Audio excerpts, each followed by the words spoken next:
who will introduce before we pick it up with the showcase of or rather the showing around the dashboards. So I think is Dr. Grace around?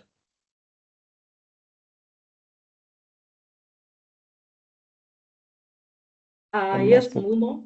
I think Dr. Grace is on call, but I'll start us off and I will request a volunteer to pray for us before we start. Thank you. Thank you. Okay.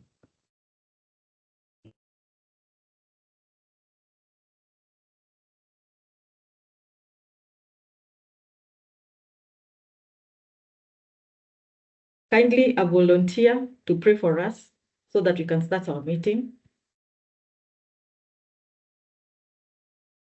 Let us pray, Maggie. Okay. So, Almighty and everlasting Father, we want to say thank you for this new day. As we start this meeting, we want to pray for your guidance. Give us the wisdom to guide ourselves well, even as we serve our patients. For in Jesus' name I pray, trusting and believing. Amen. Amen. Thanks, Amadi. Welcome all. I believe we have a representation from the various counties. That is Machakos, Makueni, Kitui, Garissa, Nyeri, Meru, and Tharaka Nithi. Thanks all for joining. But first, I would wish to appreciate the Team Palladium, the Regional Technical Working Group leads, and NASCOP for organizing this sensitization.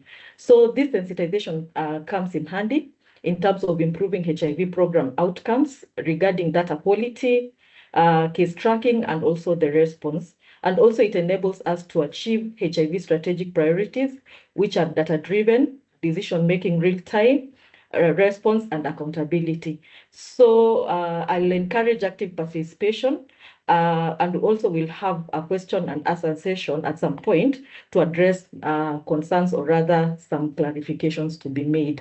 So at this point, I would wish to welcome the county chair or co-chair to make a remark.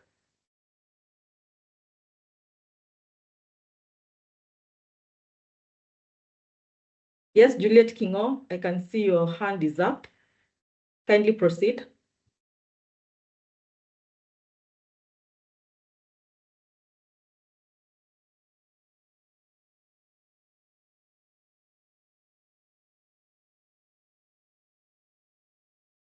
Okay, good morning, Margaret. Yes. And thanks for starting us off. This is Dr. Virginia, who normally coordinates the Eastern region.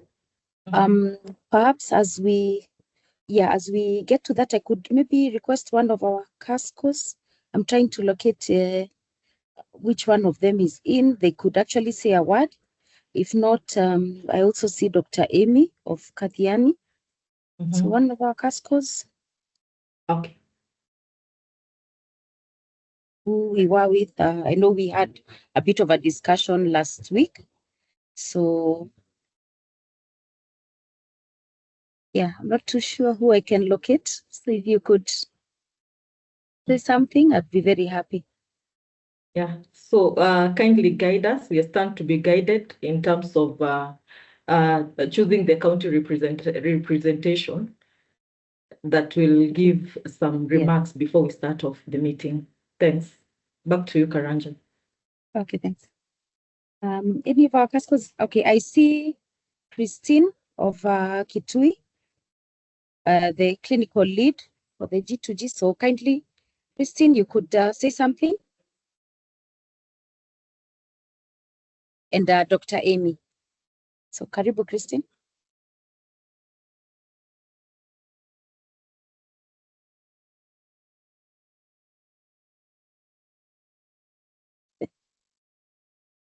Yeah, I may have caught her outside. Dr. Amy, you could say something?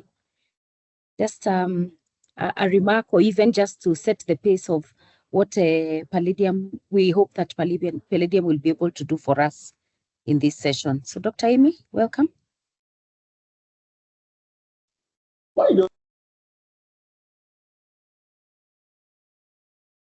Yeah, good morning. I'm really glad to be here. I was not able to attend the previous session, so I'm really excited today, even as we learn about case surveillance. Yeah, so I'm really looking forward to the session this morning. Thank you, Dr. Virginia. Yeah, thank you very much, Dr. Amy, and also all the other consultants and participants. I recognize Dr. Bosbori and all the rest, and I appreciate your being here. So I think we can more or less spend more time in terms of the capacity building, and I know we'll be able to move forward with this as we go along. So karibuni sana, Margaret and team. Thank you so much for taking us through that, Dr. Virginia. At this point, maybe I'll wish Palladium to say a word before we have our opening remark from NASCOP. Palladium team, karibuni.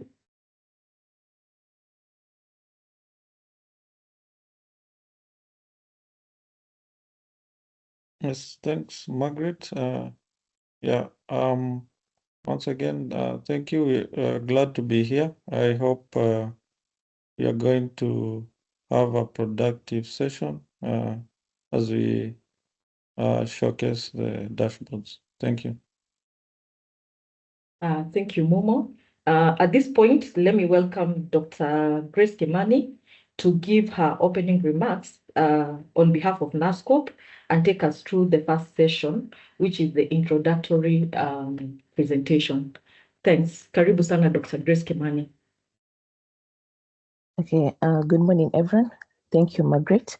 So on behalf of our NASCOP head section lead, Dr. Caroline Mwangi, I'd like to take this opportunity to welcome you all to our HIV case surveillance training.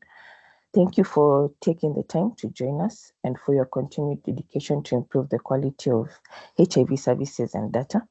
For today's session, it's an important opportunity to strengthen our understanding on case-based surveillance, what it entails, why it matters, and how it contributes to better HIV program outcome. Can you hear me? Kindly let's mute.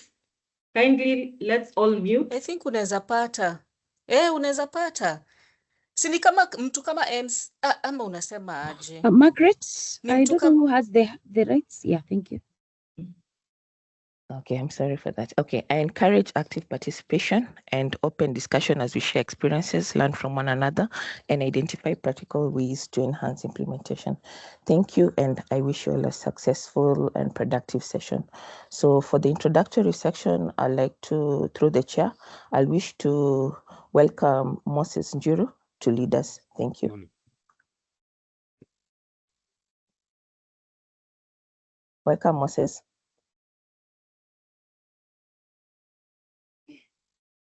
Thank you, Dr. Grace. I hope my slides are visible.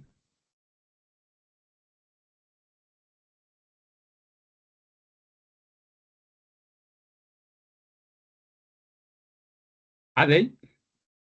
Dr. Kimani? Yes, they are, Moses. They are visible. Kindly put them on slideshow. Moses, kindly put them on slideshow. Yes. Okay. Are they in slideshow at the moment? Yes, they are. Proceed. Yes, they are. Thank you. My name is Moses Jiro from Care and Treatment section, NASCOP. And I'm going to take you through the introductory bit of the case surveillance. And for those who have been attending this series of sensitization, this will be a revision. And the theme is that is detect early, act swiftly, and safeguard health. And in this session, we have two regional technical working groups, that is Mashariki and Mlima Kenya. So as an overview, case surveillance leverages on routine HIV program data to the national data warehouse. And it's real time, whereby surveillance monitoring enables the identification of gaps on selected indicators, which we are going to look at a little bit later in this session, and it allows timely intervention and course correction. It allows for monthly surveillance monitoring, focusing on sentinel and priority events amongst PLHIV to support data-driven decision-making for epidemic response. What about data transmission? It's real-time updates sent to the National Data Warehouse daily for routine, or rather real-time monitoring. And there is the monthly update, which are sent to the National Data Warehouse for comprehensive monitoring.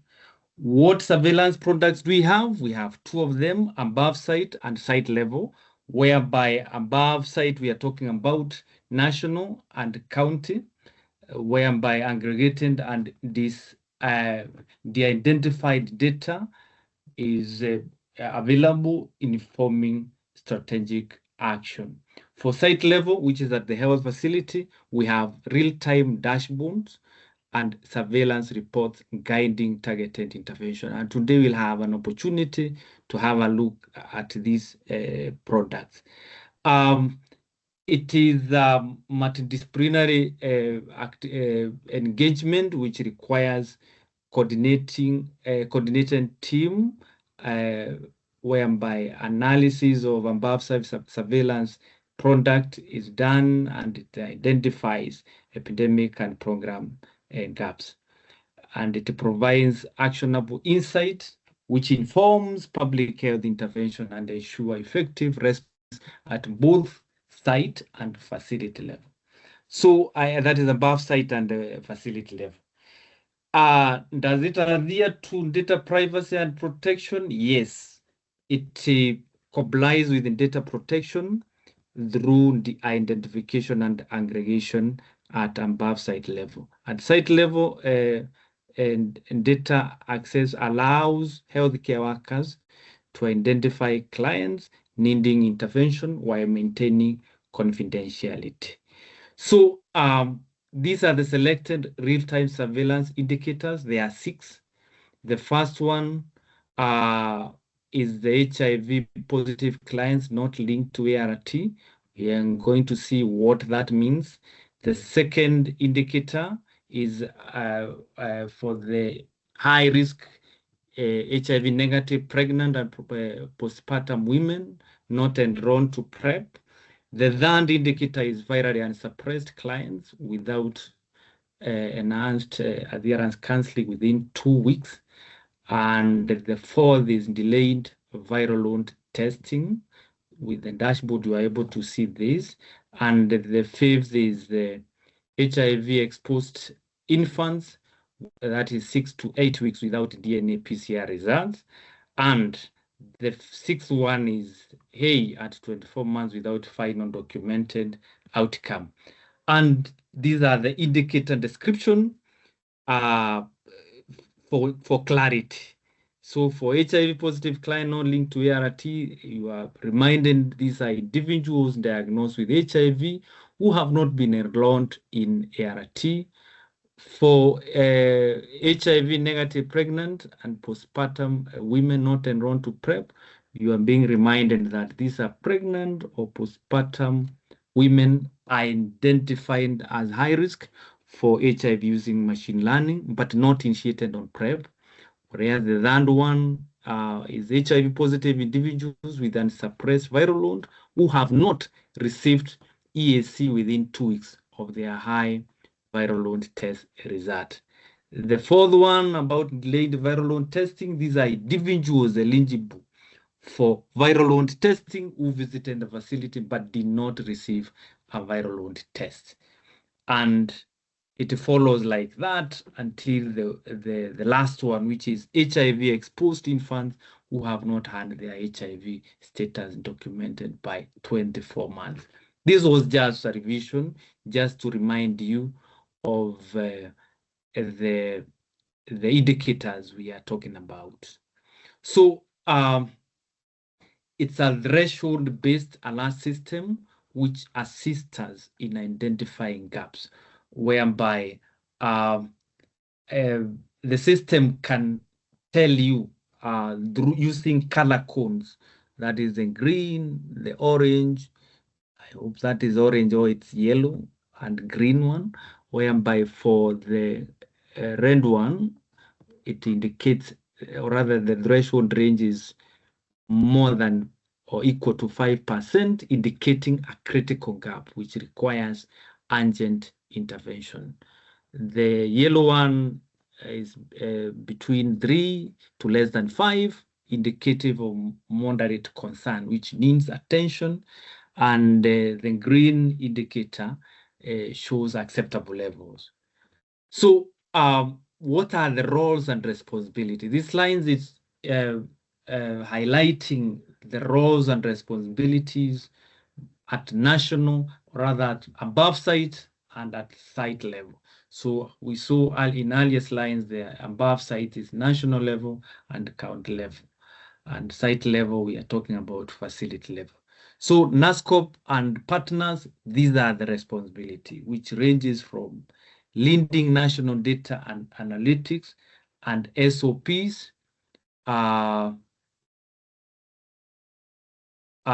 development, monitoring national key performance indicators and quality indicators, develop and disseminate case surveillance guidelines and SOPs, coordinate national and inter-county responses, monitor case surveillance system performance, building capacity for counties and facilities, analyze national data and disseminate findings, ensure data governance, security, and centralized data warehousing. And lastly, that is at the NASCOP and partner level, mobilize resources for sustained response. For county level, whereby the regional technical working group comes in, and the CHMTs and sub-county HMTs, your role will be monitoring the case surveillance dashboard for triggers and initiate responses. Number 2 is to coordinate case surveillance activities across counties. Number 3 is to supervise and monitor health facilities.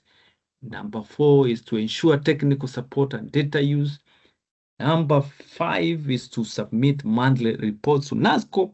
And lastly, to allocate resources for surveillance and response. And to your far right, we have the facility level, which is facility and community level staff, which includes ranges from validating case surveillance event at client level, link and re-engage clients as required, conduct contact tracing as appropriate, record outcome, all through to implementing CQI project. So, ladies and gentlemen, each and everyone has a role to play.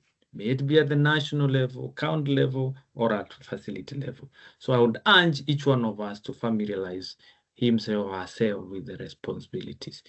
So regional technical working groups are critical part of to make this case surveillance implementation a success. And these are the composition includes the NASCOP teams from SI and program representatives from, say, care and treatment, county health teams, implementing partners, Palladium, and CDC. And the roles are very clear: operationalizing surveillance at county and sub-county levels, facilitate dashboard use and response, and provide mentorship and technical support, and documenting public health response activities. And the meeting frequency, the suggestion, unless it changes, should be bi-weekly. And I think that is it from my end. Back to you, Dr. Kimani.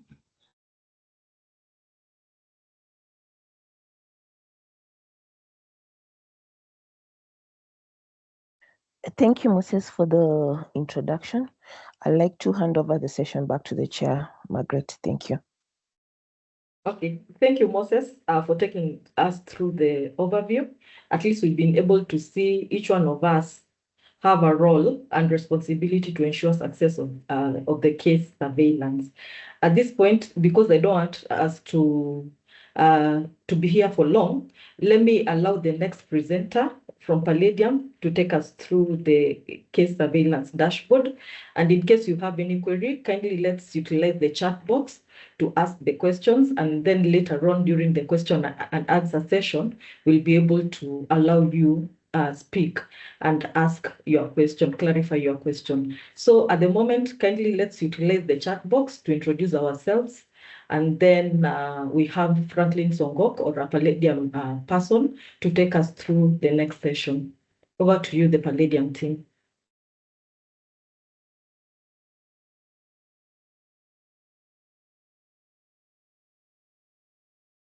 Thank you, Margaret, and good morning, everyone. My name is Ashley Aching. I'm a data analyst with the Palladium team. Under the Data Demand and Information Use Unit for the case surveillance work, I'll be the data representative for the Mlima Kenya TWG. So in case you do experience any issues with the dashboards or the numbers that you're seeing, do feel free to reach out to me. So just to start us off, I'll be taking us through the facility dashboard. Allow me to share my screen.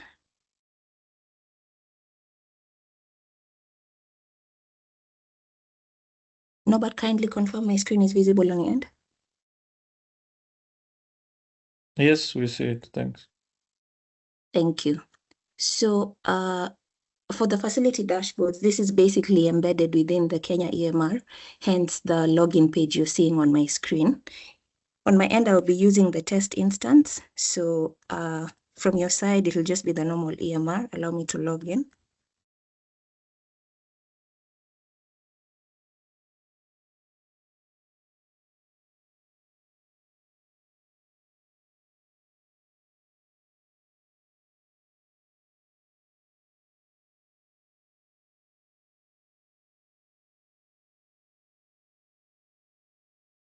Just a minute, not sure why it's taking a while to load.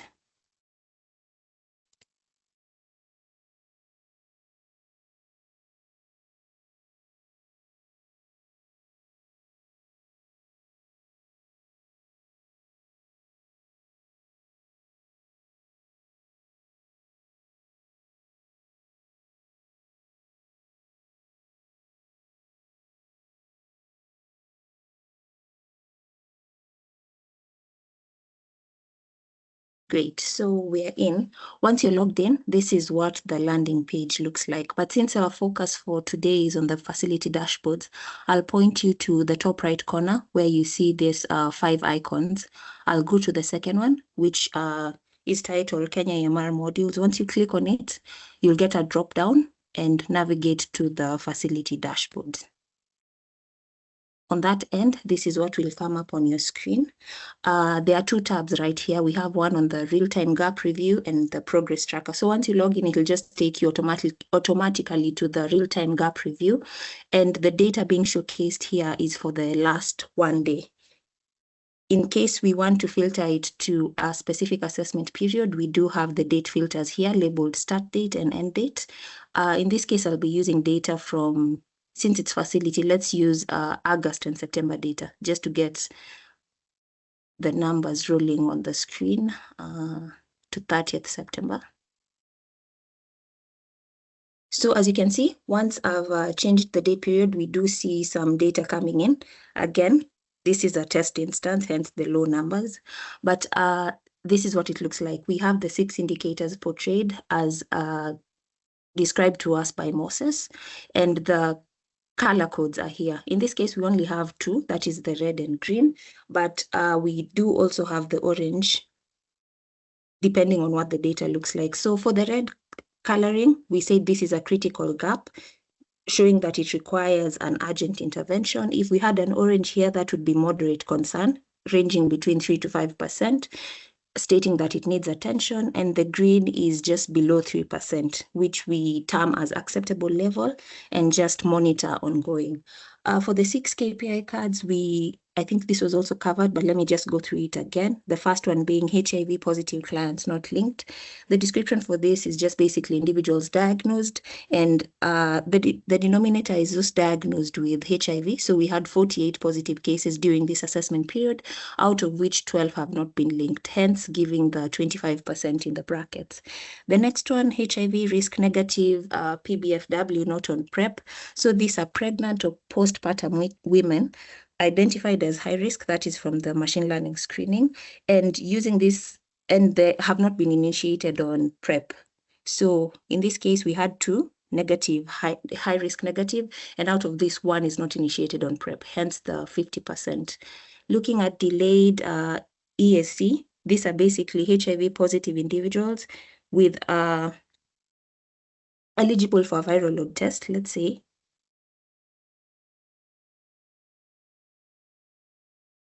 Sorry, I think my network lagged a bit there. So on delayed ESC, these are basically HIV positive individuals with an unsuppressed viral load that is greater than 200 copies and who have not received ESC within 2 weeks of the high viral load test. In this case, we didn't have any data, hence the 0% and the green coloring. On missed opportunity in viral load testing, these are individuals eligible for VL testing who visited the facility and did not get a viral load test done. So in this case, we had 127 of them visiting the facility, out of which 104 did not receive a VL test, giving the 81.89%. On hay without DNA PCR, these are just hays born to positive mothers who have not received an EID result within the recommended 6 to 8 weeks. So we had one in this specific facility we're looking at, and this one again did not have a DNA PCR by the within the 6 to 8 weeks, hence the 100%. On undocumented final outcome, again, these are hays who have not had their HIV status documented by the 24th month. So in the facility, we had 3 of them, but only one without an undocumented final outcome, hence the 33%. So that is basically it for the real-time gap overview. Allow me to just pivot to the line list. So for example, if you're looking at an indicator like HIV positive not linked, we see that 12 out of the 48 were not linked. If you want to follow up on these 12 and just get their details and know who exactly you're dealing with, you'd have to navigate back to the same icon we clicked at the start. That is the Kenya EMR module up here, and go to Kenya EMR Home.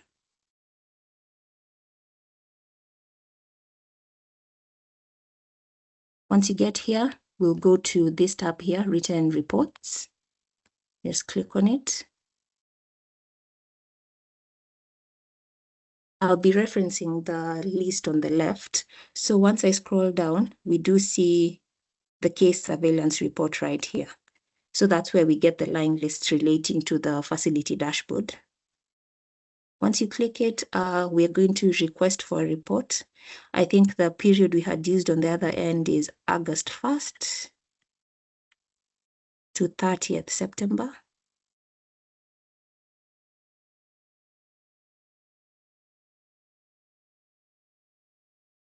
So it shows processing and it comes down up here. So this is the report I've pulled on the 22nd at 8:39. I can just view it.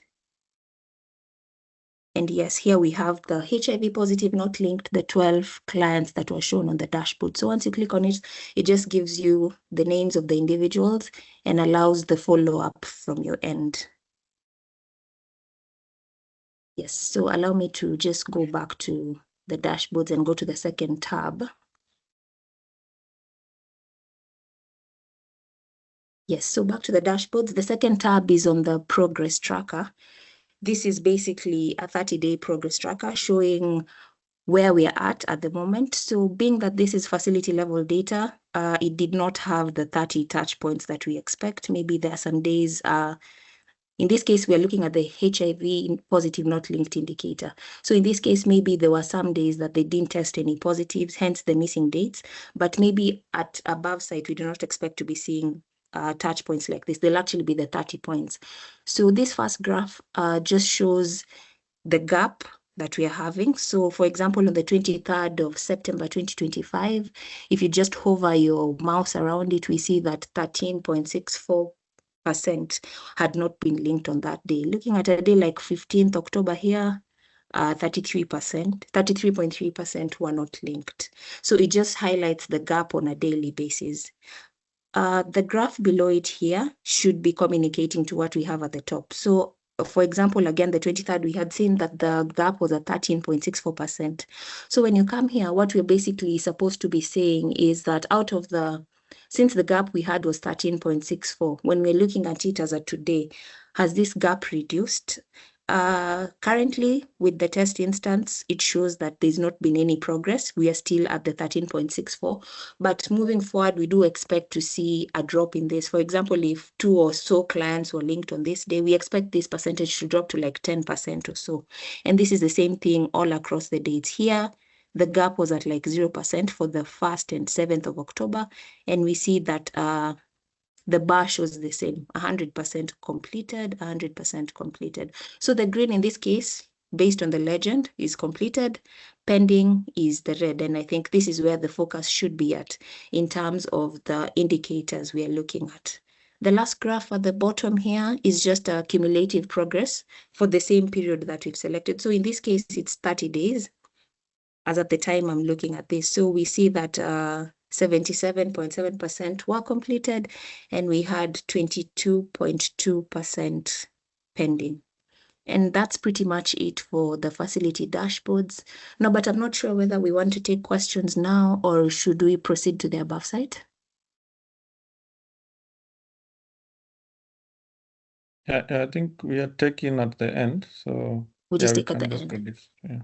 Okay. In the meantime, feel free to drop any questions in the chat box.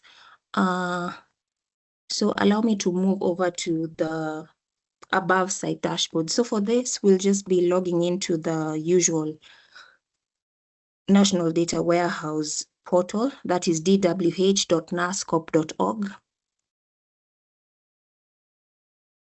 And it will take you to this landing page. I believe most of us are familiar with what you're seeing on my screen currently.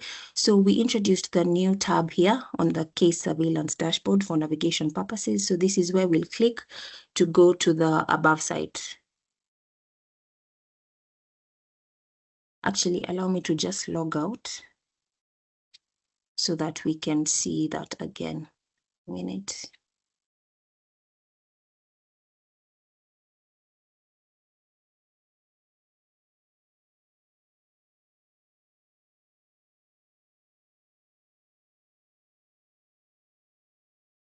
I'm logging out because I just want you to see, in the case that you're not logged in, what the landing page would look like. Oops.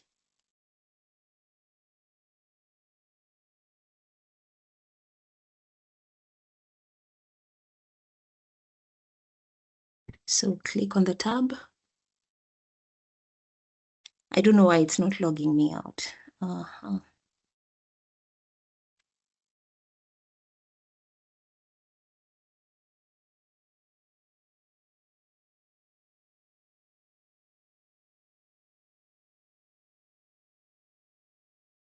Okay.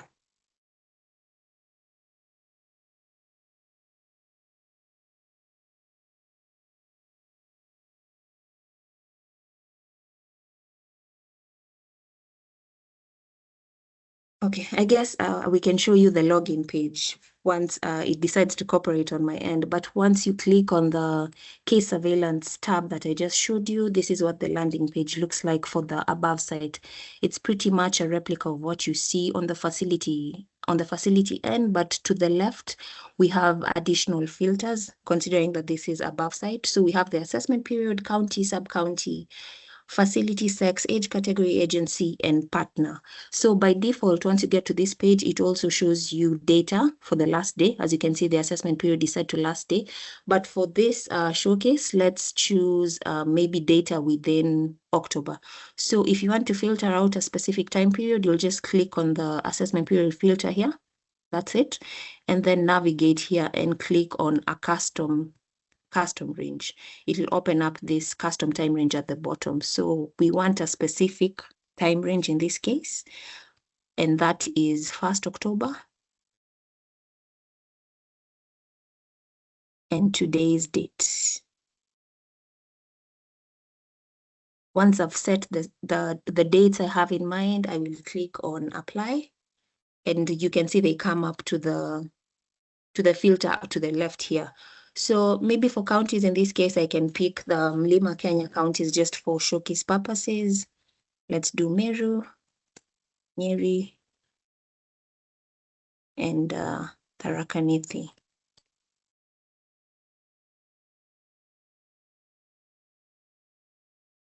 So one thing you need to remember is after you've input the filters you have in choice, we do have the apply filters button down here. In case you forget to apply, it will still be showcasing data for the last day. So I'll click on apply and watch the numbers change a bit. So for the 3 counties that I've highlighted, this is what the data looks like within the month of October. We see HIV positive not linked at 95%. Here, the color codes are actually on the numbers themselves and not a card to the top right corner as in the facility dashboards. So depending on the color, the percentage is highlighted here. That is what the gap indicator is. So in this case, for the 3 counties, we do see quite a number of reds across all indicators. One thing that is missing on the facility end would be the legends, and this is what we discussed. It's just similar across both sides. The thresholds are the same for the color codes, and at the bottom here, we do have the indicator alongside the various descriptions. Yeah, and this is pretty much it. One thing I forgot to mention is at the top, we do have 4 tabs. So what I'm looking at the moment is just the gap overview tab. And yes, I think from there, I'll be handing it over to my colleague Norbert to take us through the remaining 3 tabs and the hotspot maps. Thank you.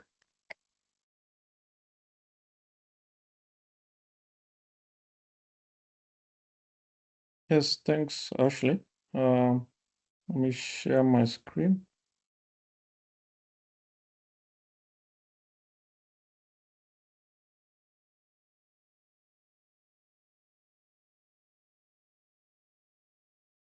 Please confirm, Ashley, you see my screen? Huh? Yes, Norbert, it's up. Yes, thanks. So I'll just continue from where Ashley left, but before that, I think I'll just show. I suspect Ashley is at the cache on browser, but if I log out, let me just log out.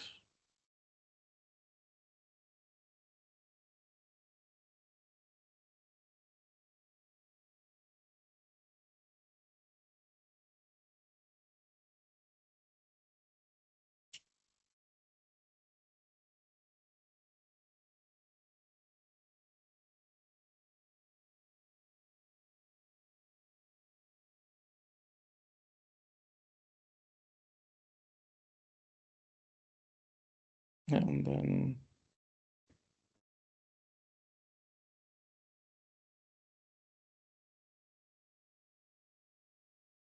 okay, same behavior to that, but ideally, you should be able to use your logins to the national data warehouse to get to this case surveillance dashboards.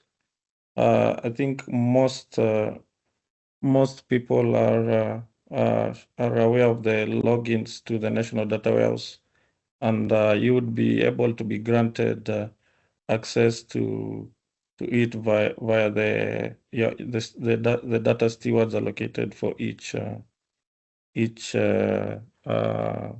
partners or other units. So I'll just go on. Ashley had shown the real-time and care, the real-time CNT gap overview. So I'll just go to the next tab, drill down. And for this, I'll also pick an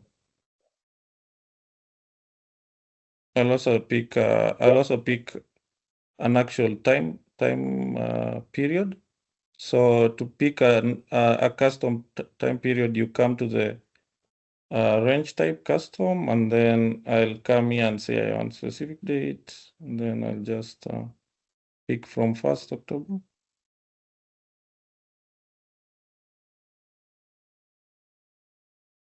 Sorry.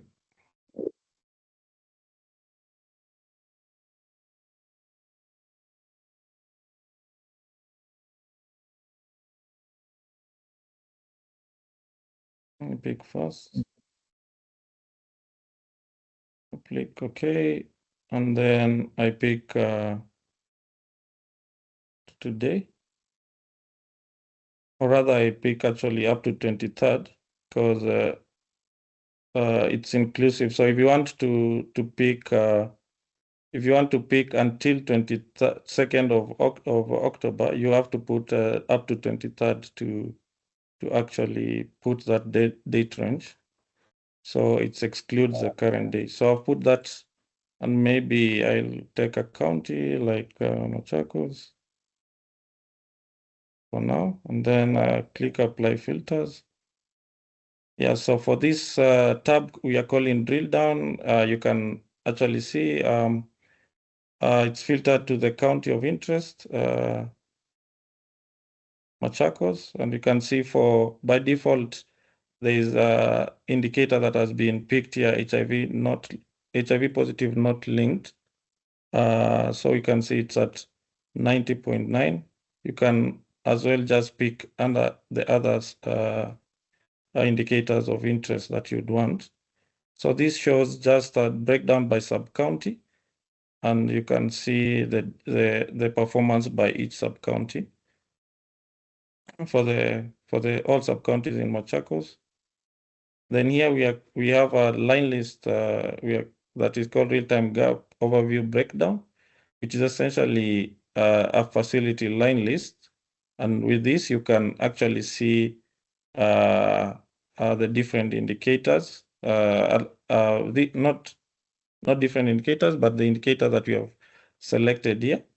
And you can see the breakdown by facility, and we also have the sex and age group, and we have a numerator denoting the gap, and the denominator, numerator denoting the gap, the denominator showing the actual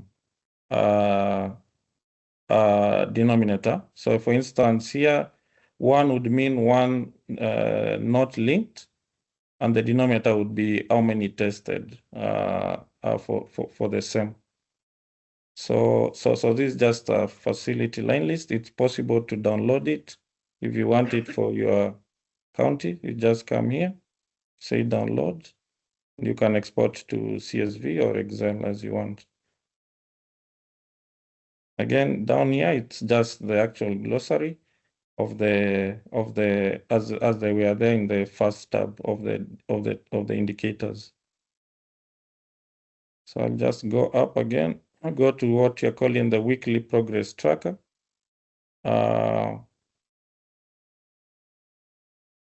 So here we are showing the indicator gap over time, very similar to what we saw on the facility dashboard. But now this is the above site showing the actual gap over time. So this is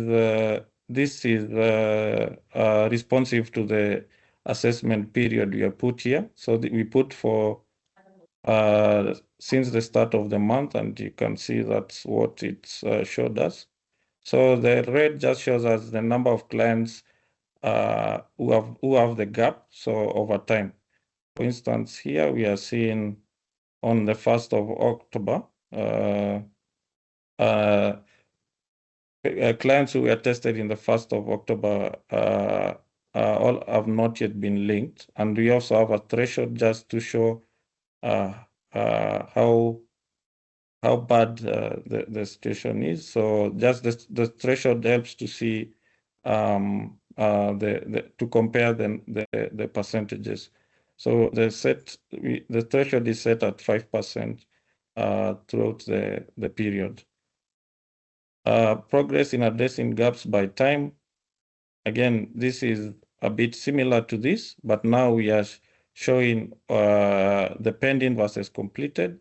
So we are showing over time how is the completion rate going on. We can see at the beginning of the month for this county Machakos, there was some of the issues have been completed, but since then we have in red, which means this is pending.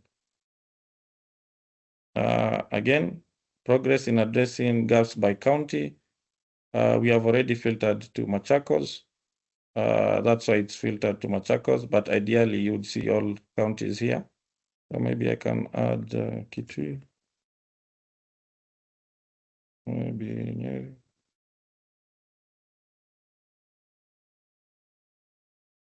So that it looks, yeah. So these are the 3 counties that are filtered for, and you can see the completion rates and pending rates. So most in the red zone.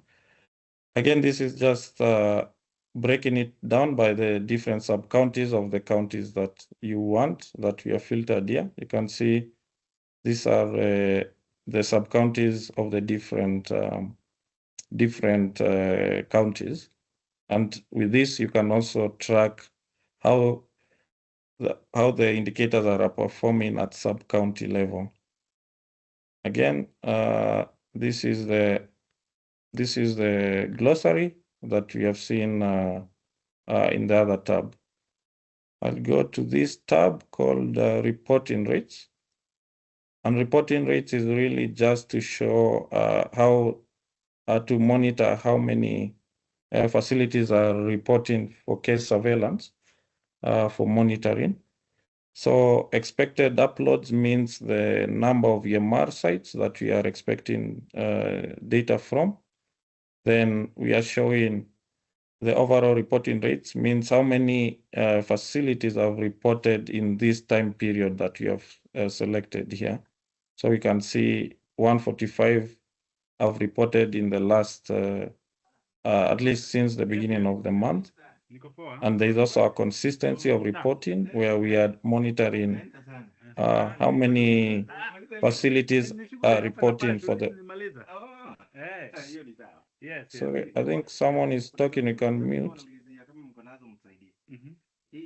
Then consistency of reporting means 91 means 91 facilities have reported consistently for the last at least 5 days going back. So we are showing trends in overall reporting. So here we are just showing how the facilities are reporting over time. Again, you can see up and down bit over the period of the last 1 month. Trends in consistency in reporting. Again, we are also monitoring our facilities reporting consistently across the month. We also monitor overall reporting by partner, and you can see the partner name and the reporting rate as of the last 1 month. And remember, for the counties of interest that you have selected. Then the same thing we are doing by county to track reporting rates by county. Again, you can track this here. And here we are also just showing the distribution of EMR sites by partner. So we are showing for these 3 counties how many partners are allocated to CEB, Paktimara, Chakchap, Sarusha, and so on. So you're able to see the different categorization of partners, and the same by county. We can see there are 64 facilities in Kitui, 55 in Machakos, Nyeri 40. So just showing you a distribution. Here we are just showing consistency of reporting by partner. Again, very similar to this, where we are showing reporting rates. So here we are tracking consistency and consistency reporting by county as well. We do have a reporting rates line list that is also again downloadable over here if you want to get it to your Excel or CSV. But here we are just tracking we're just tracking the reporting rates for different facilities. And of interest is this column as reported and is consistent, which a 0 means no, 1 means yes. So just a Boolean value. You can track which assessment period we are looking at. So for this, we took the last 1 month. So you'd have data for each assessment period for the last 1 month beginning of October. If I picked the last 1 day, maybe to just show, say maybe last day, which is what is there by default when you open the dashboard. You'll see now we only have the last day, which is yesterday, showing you the reporting rates for yesterday. And you can easily see the consistency and reporting for each facility that is of interest to you. We do also have a last upload date, which just tracks when the facility last uploaded data to case surveillance data to the national data warehouse. Here we have a glossary that is more specific to reporting rates. So we have what we mean by expected uploads, what we mean by the overall reporting rates, and what we mean by the consistency of reporting. So consistency again just tracks if the facility has sent data for the last 5 working days consistently, or rather consecutively. So you're able to see that. I think that's about it on the reporting rates. I wanted to touch a bit on what we call the CS spot. Yeah, CS spot, very similar to the spot that we use for the monthly uploads, but now this is more focused on case surveillance. So CS spots just tracks if the facility is sending, or rather send data to the staging area. So you can easily monitor, for instance, if a facility has sent the expected data sets that we use for calculating the indicators. So for instance, in this, again, we can just pick maybe Nyeri.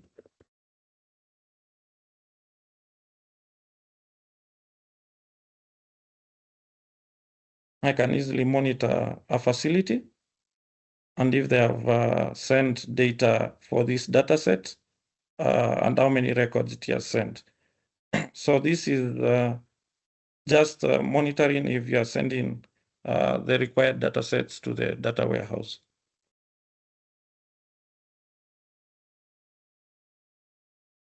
And again, as usual, you can also download it if you want to do more analysis on it on Excel.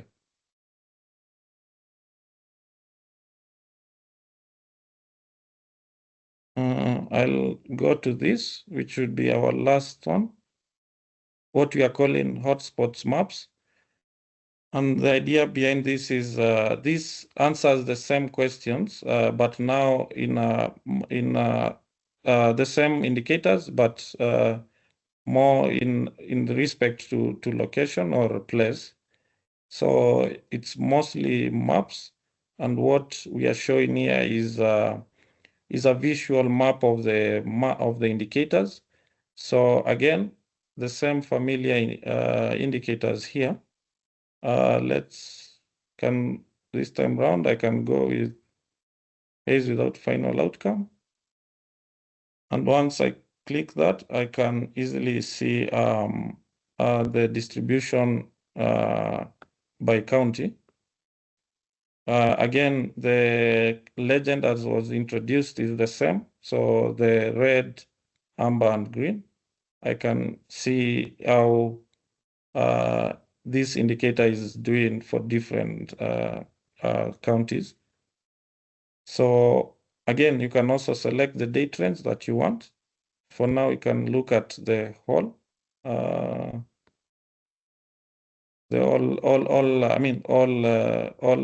time indicator, or rather all time data. So if I go inside and pick a county like Makueni, then what it does, it goes and filters for the different sub-counties in Makueni. So I can easily monitor the different sub-counties in Makueni. So as you can see here, then I can also go inside a sub-county. Maybe say I go inside Kibwezi West. So if I go inside Kibwezi West, I can then also drill down to a ward, and I can see the different wards, how they are performing for each. So green means they're doing good. Red would mean they're not doing good. So again, you can also filter for the facilities inside that sub-county and also see.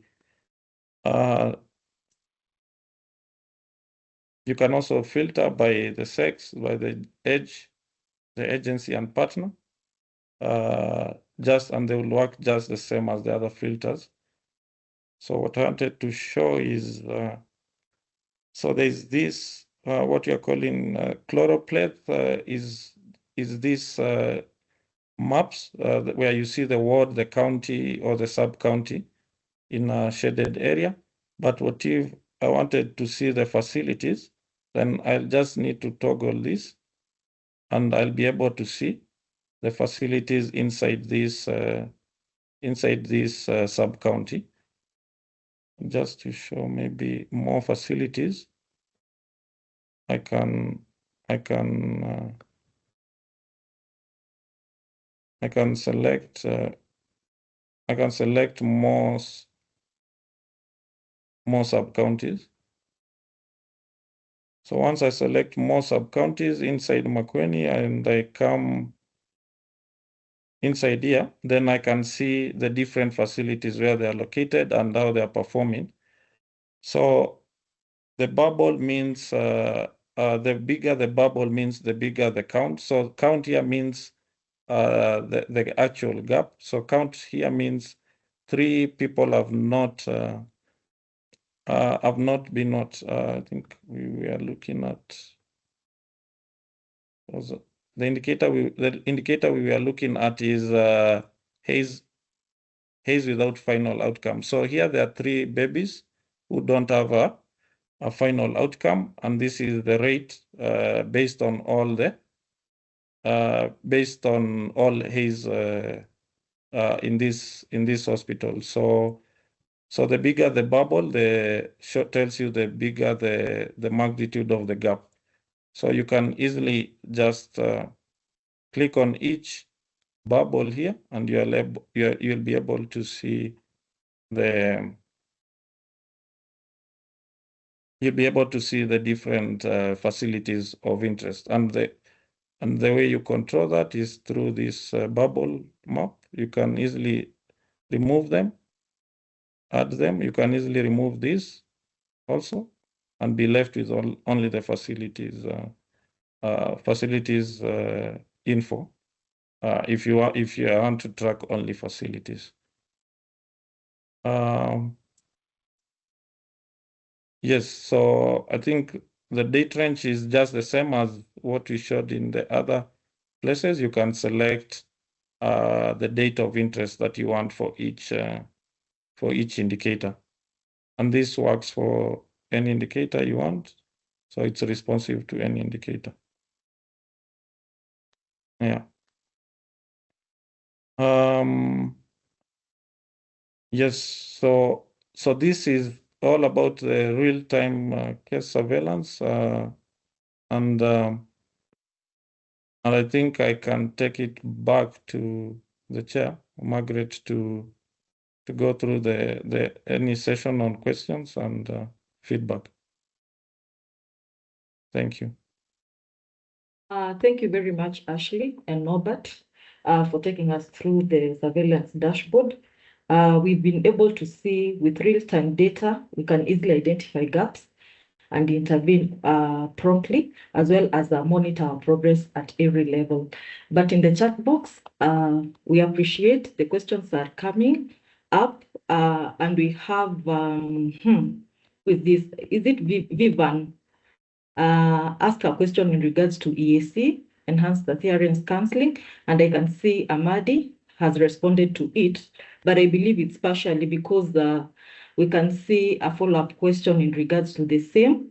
So maybe Ashley and Norbert can address the question in regards to the system. How is enhanced adherence counseling captured in the system? Kindly confirm. Thanks.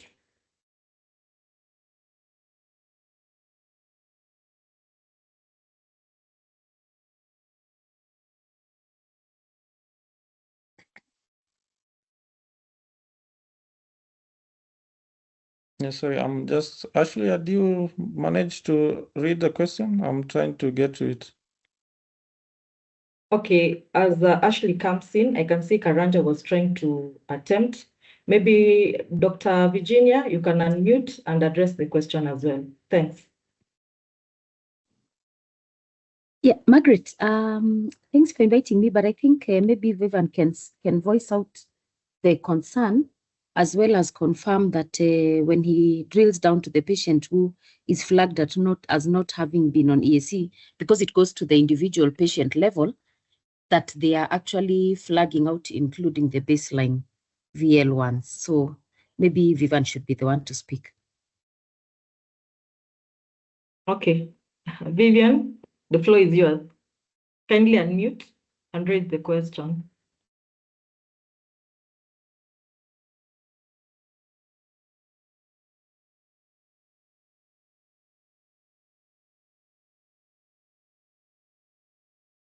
Vivian, go ahead and speak, please, so that we can have it addressed.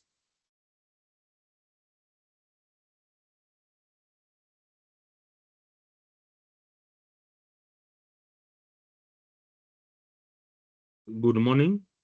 I hope you're all fine. Are you able to hear me? Yes, we are good. Yes, we can hear you. Proceed. Yes, there is this indicator about enhanced adherence from Makueni County Referral Hospital. And then there are 3 patients who have been flagged out as among those who have delayed enhanced adherence counseling. But among the 3, 2 are newly initiated patients in the month of August who had baseline viral load. Thank you.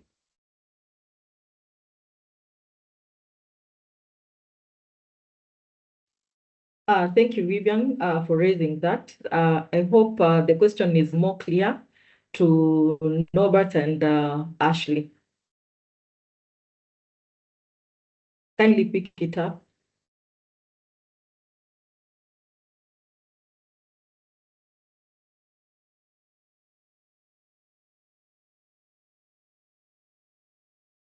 Okay, maybe to save on time, as they consult each other, they'll be able to address the question on the chat box. At this point, for us to be able to save time, maybe we can have other questions being asked on the chat box, as well as unmute yourself and raise any concern to save on time. Thanks.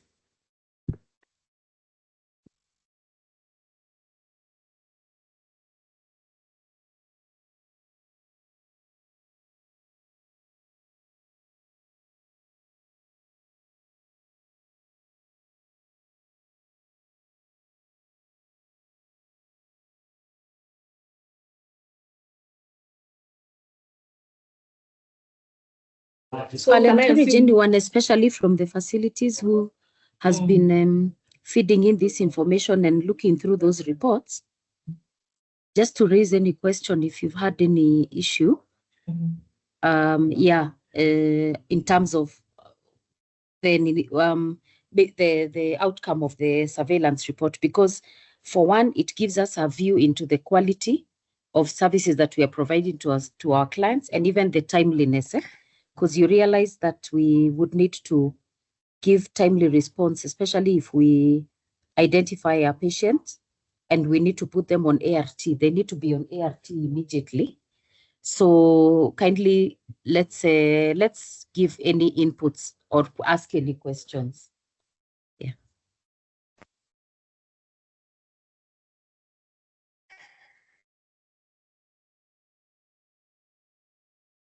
Yes, Ruth, please go ahead.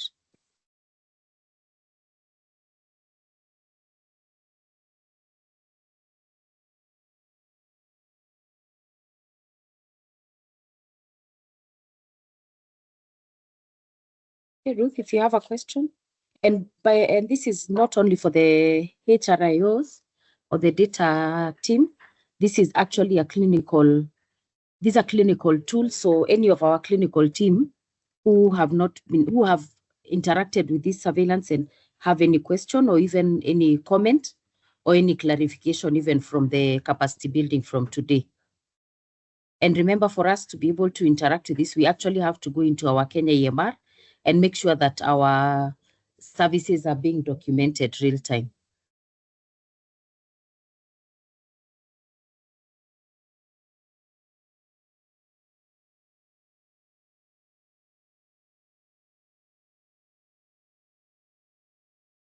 Dr. Virginia, I presume we have no more questions from the participants. Maybe to save on time, we can move to the next item. Kindly confirm. Yes, sure. Let's do that. Okay. Yeah. So, yes, there's someone who's talking?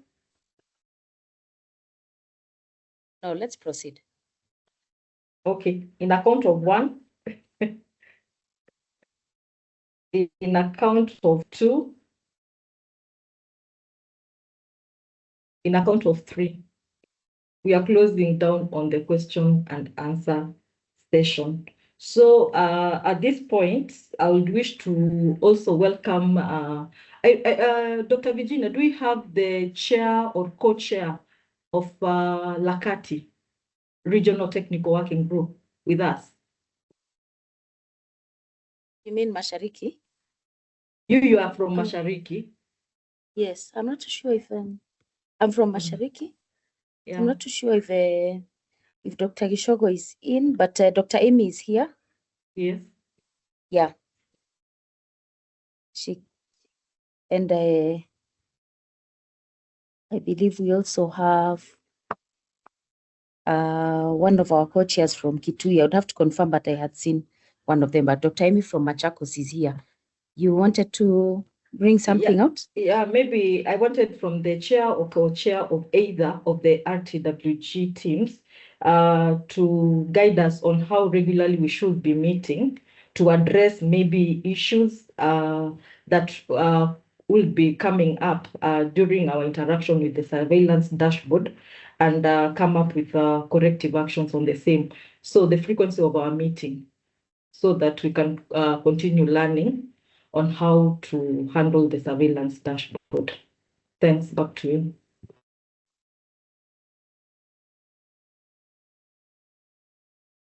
Okay, maybe I would give this to, I see the chair of Mulima Kenya is ready to speak, as I request Dr. Mbura, Dr. Amy to give their suggestions on how often we can be meeting as Mashariki to review the outcomes. But otherwise, let me give this chance first to Mulima Kenya, Dr. Nchege. Thank you so much, Virginia and Margaret, for this opportunity.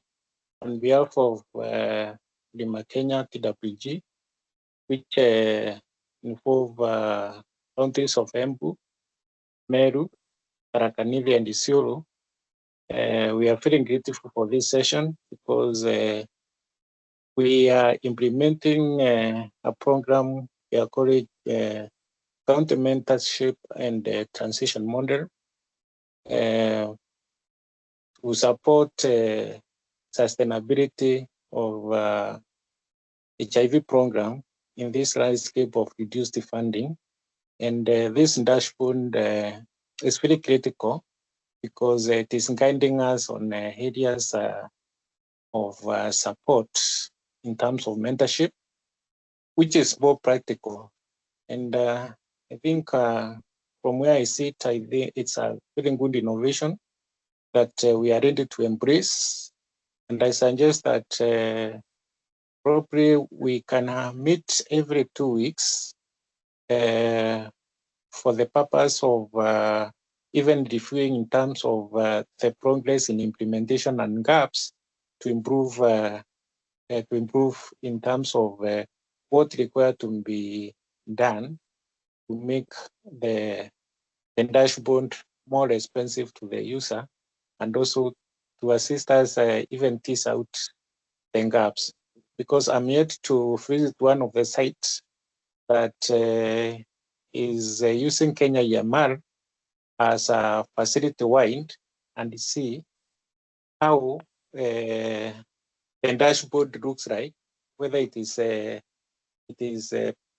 able to distinguish between like CWC, when you know CWC, whether it is able to distinguish the HIV negative CWC who are seen in the clinic and the ones that are HIV exposed. So I suggest we can probably be meeting every 2 weeks for review. Thank you so much. Thank you, Murithi. That is well noted. And I hope our meeting will ensure that we factored in availability of our participants, especially from the facility, the county, and the national level as well. So we all know that the success of this surveillance depends on our consistency, collaboration, and commitment. So maybe with time we'll be able to fix the date and agree appropriately. So do we feel like the Regional Technical Working Group for Mashariki, we are on the same page, or you tend to have your own opinion on the same?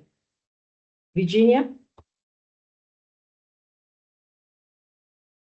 So I think for Mashariki, I'll need to consult with my team, because I see a number of them are here, including Dr. Bosbori, because the three counties usually have varying schedules. So I'll have to consult with them, but maybe we could just hear if there are any particular suggestions. I note Dr. Amy, Dr. Bosbori, Dr. Bura, you can give a suggestion. Dr. Amy?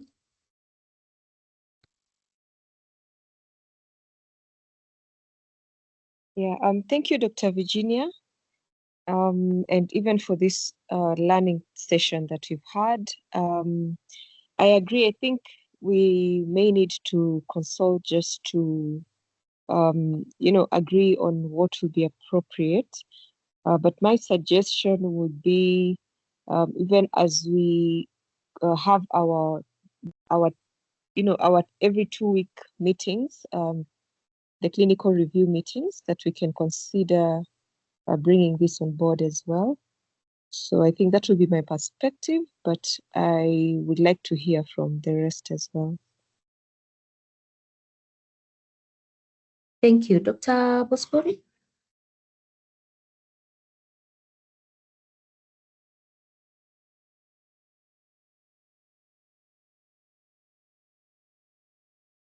Good morning. I feel like Yes. definitely I'm saying for me, I feel like the 2 weekly is okay, but let's definitely help with the rest to farm up.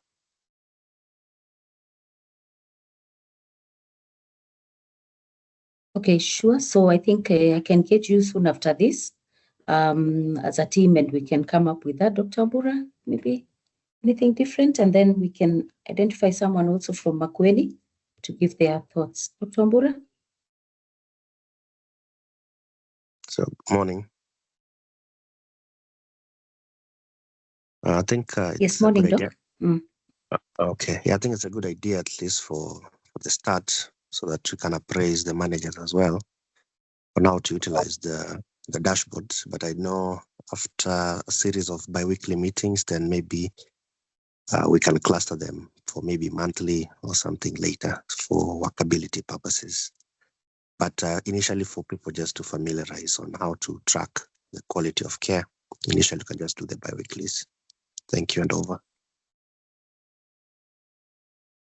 Thank you so much, Daktari. So I don't know if I recognize either Katanga or Gishoko, but I see Margaret Langat is here. You can just confirm if that works, and then now we can confirm on the exact time and day of the week. Margaret Langat, kindly for Makueni. Good morning, everyone. I agree with the 2 weekly, and then now, as Daktari had said, maybe we can take it to monthly for it to work later on. Thank you. Back to you. Yeah, so thank you all for indulging. So I think I'll reach out to that coordinating TWG team, and we can come up with the exact time so that we can be able to schedule when we'll even be having the addition from NASCOP and Palladium to help us navigate and get more familiar, and also analyze the outcome of the case surveillance. So Margaret and I forget Akina Odhiambo, Ashley, I'll be getting back to you on the exact time. Thank you. Okay, thank you, Dr. Virginia, for that, and I really appreciate the inputs. And with this, I would wish to request the chairs of the 2 regional technical working groups to get in touch with the respective NASCOP team and the Palladium team to forge the way forward in regards to setting the exact dates on when we'll be meeting for the 2 regional technical working group. In this meeting, we have Dr. Grace Kimani and Amadi Jr. attached to Lima Kenya Regional Technical Working Group as program reps, as well as myself, Margaret Muli, and Moses Njiru. We are attached to Mashariki Regional Technical Working Group. So after the meeting, we'll contact each other and forge the way forward in regards to when and how we'll be meeting to streamline the surveillance activity. So at this point, I would wish to welcome Amadi Jr. to take us through the way forward before we bring it to close. Amadi Jr., the floor is yours. Thank you very much, Margaret, for this opportunity. And thanks to everyone who created time to join this meeting. Based on our indicators, I want to say that we are doing well and we have made great efforts. However, our journey is still far from over to realize the full potential of case-based surveillance. It is important that we now focus on data quality and completeness, where every case must now be accurate, complete, and timely. And in addition to that, we also need to use our data for action by translating the case-based surveillance data into programmatic decisions. So basically, this calls for identifying gaps in linkage, tracing clients lost for follow-up, and equally focusing our interventions where the epidemic is most active. So as I finish, I think let us use our data to drive accountability by ensuring that every person living with HIV and AIDS is diagnosed early for initiation and treatment and return to care until our viral suppression is achieved. I want to commit that as a ministry, as NASCOP, we promise to give our full support and to work together with the counties to ensure that we give our patients the care that they require. Otherwise, thank you very much. And I want to appreciate everyone for taking time to attend this meeting. Allow me to now invite Dr. Grace Kimani to finally close the meeting even as we end. Thank you very much.